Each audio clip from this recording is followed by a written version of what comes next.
Okay. Okay. Okay. Oh, Canada. Sorry, I don't know what I'm going to. Okay. The locus of a point P that is always a constant distance from a fixed point is a circle. Honestly, think about it. That's your goat. Okay, that's the goat walking around. Cool? It's from a fixed point. Now, the circle with a center 0, 0, and this is what we were talking about the other day, a circle with 0, 0, and the radius r has that equation, x squared plus y squared equals r squared.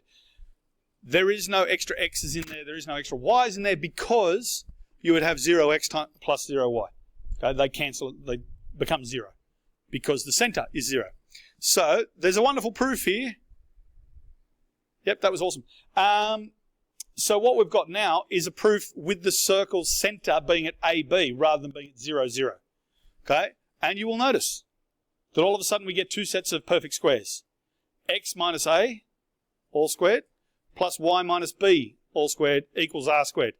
Can I get someone to tell me what the hell that looks like? It looks like a distance formula. X2 minus X1 plus Y2 minus Y1. Equals d squared or r squared. When you think about it, what is a radius? Distance from to the, we call it the circumference a lot of the time, but yeah, the side of the circle. If it was a pool or a spa, it'd be the side of the spa. So I understand what you're saying. Cool. So does that make sense? But that's why sometimes when we do them and we expand them out, we get these really big x squared plus 245,000x or whatever. Yeah. Yes. It depends on what you mean by correct terminology. If you said that the radius is the distance from the middle to the outside, that's fine. They'll get it. They'll know, they'll get the gist of what you're trying to say. If you say that the radius is the line that goes in the middle of a circle, that's not good enough because you're not describing the fact that it goes from the exact center to the circumference. Yeah, so it all depends on how well you describe. If you describe it but use colloquialisms and slang terms, it's possibly going to be okay depending on how slang it is. Don't put homie G down in there. Do you think this was a good decision? Yes, it's all G. No, just try and use English. But no, most of the time, if they can understand what you're getting at, then that's fine. All G. I knew it. Okay. Find the... ready? Find that long thing with X's and Y's in it of the path that it goes round of that dot at that spot where you go horizontal and vertical. That is always, I don't know, that space units from that other dot. Let's call A, and yeah.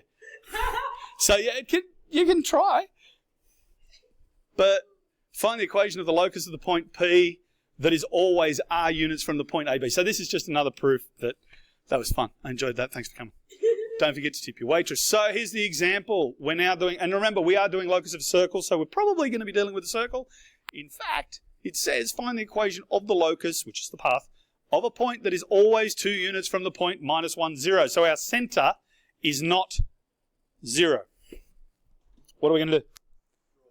Good man. But you don't have to. You can. It's not going to hurt.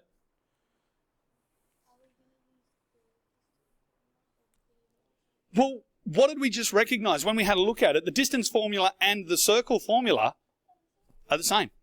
The only difference is that it's a D for distance, not diameter. It's a D for distance rather than R for radius. So we are going to use the distance formula. So yes, we can draw it, and I'll very quickly just go, okay, there would be that, and the circle's at minus 1, 0, so it's there. So my center's not over there, but I don't really need to do it because I remember what the distance formula is. Or in this case, the circle formula. It is x2 minus x1 plus y2 minus y1, both of them all squared, equals r squared. Cool? So, write down the formula. And I'll actually write down the actual circle one.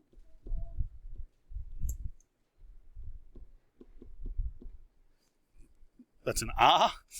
Oh my Lord, it's getting worse. Worse, I tell you. So we write down the formula, because that is the circle formula, and I've done the circle with a centre AB rather than a centre 0, 0, because this will work every time. Centre 0, 0 will only work if it's the centre of 0, 0. Next thing I'm going to do is I'm going to write down what I know. Do I know what A is? Do I know what B is? Do I know what R is? Yeah, I do. And now I just substitute in. So I've written down the formula. So these are cool because we're getting back to just simple algebra. Written down the formula. I've written down what I know. I'm going to substitute in.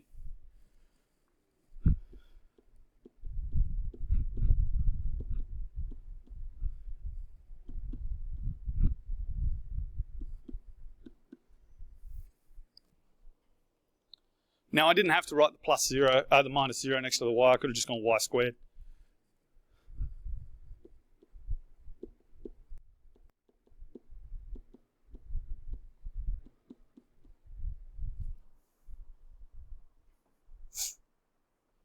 Generally, when you're doing these, you want to end up with 0 on the right or on the left, don't know which side.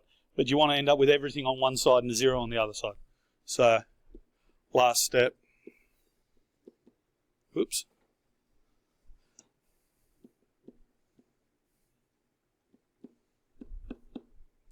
And I just move the constant to the back. Everyone, hippie, hip, hip, hippie. That's it. We've got an equation. You know we've got an equation because Nick's happy because there's an equal sign.